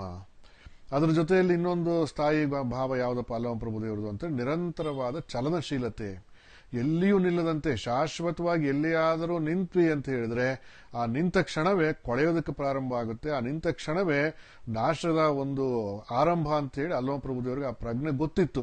ಹಾಗಾಗಿ ಪ್ರಭುದೇವರು ಏನ್ ಮಾಡ್ತಾರೆ ಅಂತ ಹೇಳಿದ್ರೆ, ಬಸವಾದಿ ಶರಣರಿಗೆ ಶೂನ್ಯ ಪೀಠವನ್ನು ಆರೋಹಣ ಮಾಡಿದ ಮೇಲೆ ಅವರು ಹೇಳ್ತಾರೆ, ಬಸವಣ್ಣ ಕಪ್ಪಡಿಗೆ ಹೋಗು, ಕಲ್ಯಾಣ ಹಾಳಾಗುತ್ತೆ. ಚನ್ನಬಸವಣ್ಣ ನೀನು ಉಳುವಿಗೆ ಹೋಗು, ಸಿದ್ದರಾಮೇಶ್ವರ ನೀನು ನಿನ್ನ ಗೊತ್ತಿಗೆ ಹೋಗು, ಉಳಿದಂತ ಶರಣರೆಲ್ಲರೂ ಕೂಡ ನಿಮ್ಮ ಗೊತ್ತುಗಳಿಗೆ ಹೋಗಿ, ಕಲ್ಯಾಣ ಹಾಳಾಗುತ್ತೆ ಅನ್ನುವಂಥ ಸಂಗತಿಯನ್ನ ಅವರು ಹೇಳ್ತಾರೆ. ಇದು ಕಾಲಜ್ಞಾನದ ವಚನವಾಗಿಯೂ ನಮಗೆ ಪ್ರಸ್ತುತವಾಗ್ತಕ್ಕಂಥದ್ದು. ಅದರ ಆಚೆಗೆ ಎಲ್ಲರೂ ಕಲ್ಯಾಣದಲ್ಲೇ ನಿಂತಿದ್ರು ಅಂತ ಹೇಳಿದ್ರೆ ನಾಡಿನಾದ್ಯಂತ ಮತ್ತೆ ಕಲ್ಯಾಣದ ಕಾರ್ಯಚಟುವಟಿಕೆಗಳು ವಿಸ್ತಾರವನ್ನು ಪಡ್ಕೊಂಡು ಹೋಗೋದಕ್ಕೆ, ಕಲ್ಯಾಣ ಅನ್ನುವಂಥದ್ದು ವಿಕೇಂದ್ರೀಕರಣಗೊಳ್ಳೋದಕ್ಕೆ ಸಾಧ್ಯವಾಗ್ತಿರ್ಲಿಲ್ಲ. ಆ ಹಿನ್ನೆಲೆಯಲ್ಲಿ ಬಹುಶಃ ಅಲ್ಲಮ ಪ್ರಭುದೇವರ ಒಂದು ಆಂತರ್ಯದೊಳಗಿದ್ದಂಥ ಒಂದು ಗುಣ, ಒಂದು ಅಪೇಕ್ಷೆ ಏನು ಅಂತ ಹೇಳಿದ್ರೆ, ಬಸವಣ್ಣ ಮತ್ತು ಉಳಿದಂಥ ಶರಣರೆಲ್ಲರೂ ಕೂಡ ಅನುಭವ ಮಂಟಪದೊಳಗಿದ್ದಂಥವ್ರು ಅವರು ಚದುರಿ ಹೋಗಬೇಕು, ಕಲ್ಯಾಣ ಪಟ್ಟಣವನ್ನ ಬಿಡಬೇಕು, ಕಲ್ಯಾಣವನ್ನ ಬಿಟ್ಟು ನಾಡಿನಾದ್ಯಂತ ಚದುರಿ ಹೋದ್ರು ಅಂತ ಹೇಳಿದ್ರೆ ಅಲ್ಲೆಲ್ಲ ಮತ್ತೆ ಕಲ್ಯಾಣಗಳು ನಿರ್ಮಾಣವಾಗ್ತವೆ. ಆ ಕಲ್ಯಾಣಗಳ ಮೂಲಕವಾಗಿ ಒಂದು ಉತ್ತಮವಾಗಿರತಕ್ಕಂಥ ಸಮಾಜವನ್ನ ಕಟ್ಟೋದಕ್ಕೆ ಸಾಧ್ಯವಾಗುತ್ತೆ ಅನ್ನುವಂಥ ಹಿನ್ನೆಲೆ ಒಳಗೆ ಅಲ್ಲಮ ಪ್ರಭುದೇವರು ಏನ್ ಮಾಡ್ತಾರೆ ಅಂತಂದ್ರೆ, ಬಸವಾದಿ ಶರಣರಿಗೆ ಎಲ್ಲ ಸಂಗತಿಗಳನ್ನು ಮನವರಿಕೆ ಮಾಡಿಕೊಟ್ಟು ಅವರು ಕದಳಿ ಕಡೆಗೆ ಹೋಗಿಬಿಡ್ತಾರೆ. ಹೋಗೋದು ಬಹುಶಃ ಸ್ವಲ್ಪ ತಡವಾಯ್ತೇನೋ ಅಂತ ಅನ್ಸುತ್ತೆ.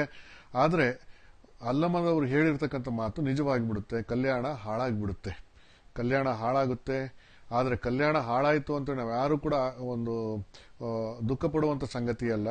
ಆ ಮೂಲಕವಾಗಿ ಕಲ್ಯಾಣದ ಒಳಗೆ ನಡೆದಂತ ಶರಣರ ಮೇಲೆ ನಡೆದಂತ ದಾಳಿಯಿಂದ ಶರಣ ಪರಂಪರೆಯನ್ನ ನಾಶ ಮಾಡ್ತೀವಿ ಅನ್ನುವಂತಹ ಒಂದು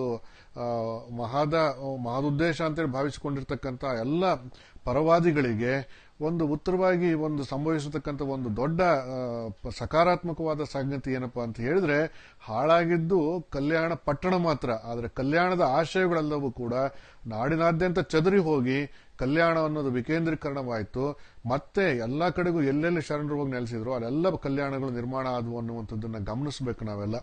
ಈ ಹಿನ್ನೆಲೆಯಲ್ಲಿ ಅಲ್ಲಮ ಪ್ರಭುದೇವರು ಹೇಳೋದೇನಪ್ಪಾ ಅಂತ ಹೇಳಿದ್ರೆ, ಎಲ್ಲಿಯಾದರೂ ನಿಂತೆ ಅಂತ ಹೇಳಿದ್ರೆ ಆ ನಿಂತ ಕ್ಷಣದಲ್ಲಿಯೇ ನಾಶ ಪ್ರಾರಂಭವಾಗುತ್ತೆ. ಹಾಗಾಗಿ ನಿಲ್ಲದೇನೆ ನಿರಂತರವಾಗಿ ಸಂಚಾರಿಯಾಗಿರಬೇಕು. ಅಂದ್ರೆ ಇದನ್ನ ಇನ್ನು ತುಂಬಾ ಸರಳವಾಗಿ ಹೇಳೋದಾದ್ರೆ, ನಿರಂತರವಾದ ಕ್ರಿಯಾಶೀಲತೆ ಮನುಷ್ಯನನ್ನು ಜೀವಂತವಾಗಿಟ್ಟಿರುತ್ತೆ. ಅದೇ ರೀತಿ ಕ್ರಿಯಾಶೀಲತೆ ಇಲ್ಲದೆ ಇರುವಂತಹ ಸ್ಥಿತಿ ಏನ್ ಮಾಡುತ್ತೆ ಅಂತ ಹೇಳಿದ್ರೆ ಮನುಷ್ಯನನ್ನ ನಾಶದ ಕಡೆಗೆ ಕೊಂಡೊಯ್ಯುತ್ತೆ ಎನ್ನುವಂಥದ್ದು ಅಲ್ಲಮ ಪ್ರಭುದೇವರ ನಿಲುವು.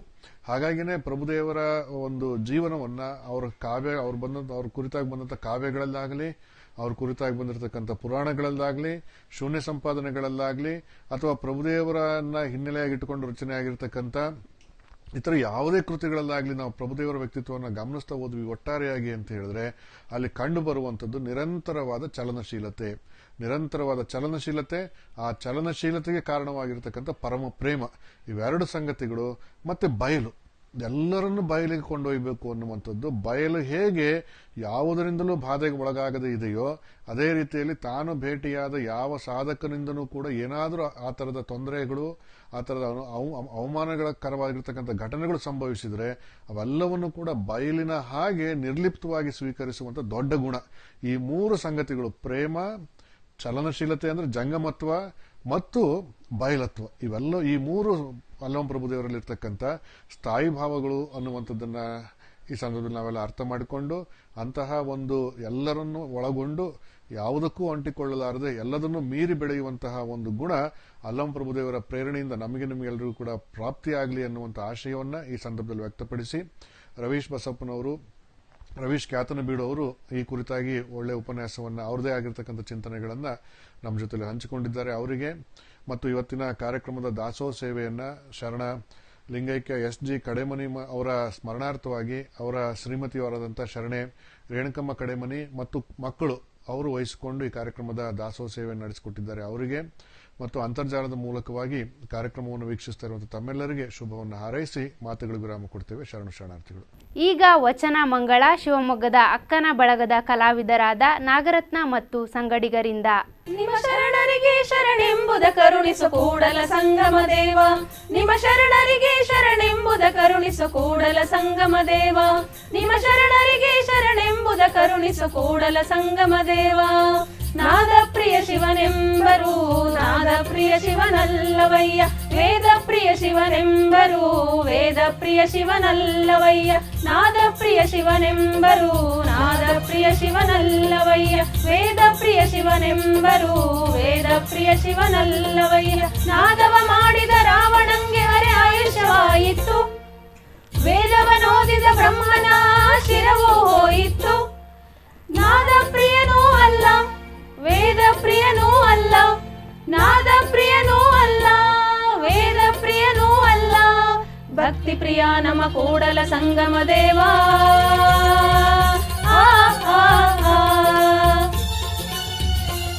ನಿಮ್ಮ ಶರಣರಿಗೆ ಶರಣೆಂಬುದ ಕರುಣಿಸು ಕೂಡಲ ಸಂಗಮ ದೇವ ನಿಮ್ಮ ಶರಣರಿಗೆ ಶರಣೆಂಬುದ ಕರುಣಿಸು ಕೂಡಲ ಸಂಗಮ ದೇವ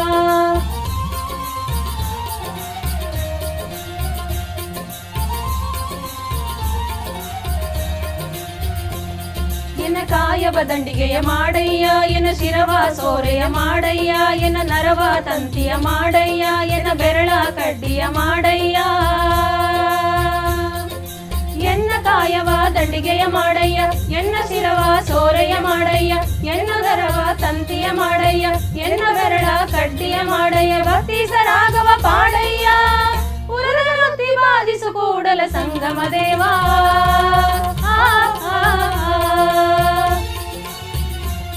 ನಿಮ್ಮ ಶರಣರಿಗೆ ಶರಣೆಂಬುದ ಕರುಣಿಸು ಕೂಡಲ ಸಂಗಮ ದೇವ ನಿಮ್ಮ ಶರಣರಿಗೆ ಶರಣೆಂಬುದ ಕರುಣಿಸು ಕೂಡಲ ಸಂಗಮ ದೇವ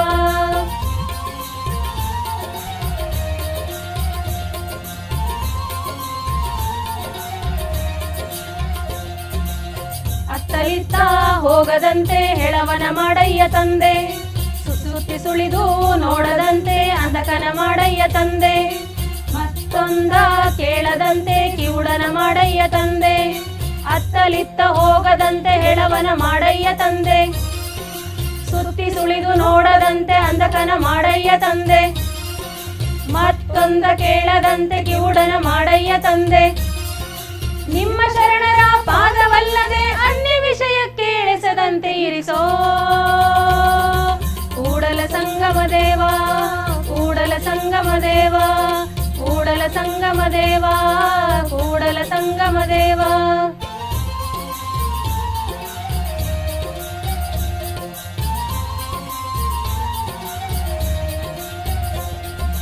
ಎತ್ತೆತ್ತ ನೋಡಿದರತ್ತ ನೀನೇ ದೇವ ಸಕಲ ವಿಸ್ತಾರದ ರೂಹು ನೀನೇ ದೇವ ವಿಶ್ವತೋ ಚಕ್ಷು ನೀನೇ ದೇವ ವಿಶ್ವತೋ ಮುಖ ನೀನೇ ದೇವ ವಿಶ್ವತೋ ಬಾಹು ನೀನೇ ದೇವ ವಿಶ್ವತೋ ಪಾದ ನೀನೇ ದೇವ ಕೂಡಲ ಸಂಗಮ ದೇವ ಕೂಡಲ ಸಂಗಮ ದೇವ ಕೂಡಲ ಸಂಗಮ ದೇವ ಕೂಡಲ ಸಂಗಮ ದೇವ ಕೂಡಲ ಸಂಗಮ ದೇವ ಕೂಡಲ ಸಂಗಮ ದೇವ ಕೂಡಲ ಸಂಗಮ ದೇವ ಕೂಡಲ ಸಂಗಮ ದೇವ